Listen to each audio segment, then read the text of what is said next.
Здравствуйте. Нам часто задают вопрос, что представляет собой москитная сетка антикошка, которую используют мастера фирмы Конбих. Вот это сама сетка. Задают также вопрос, насколько она прочная. Давайте проведем небольшой эксперимент.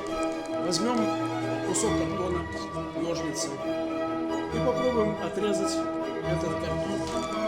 Вот так, чтобы было видно. Ножницы режут картон довольно легко. Теперь возьмем москитную сетку антикошка и попробуем отрезать ее теми же ножницами. Получается неубедительно. Вот что собой представляет москитная сетка. Внутри у нее находится волокно. Вот здесь, если видно это.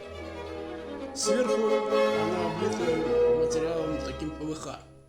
То есть она не рвется даже человеком. Не то что машина.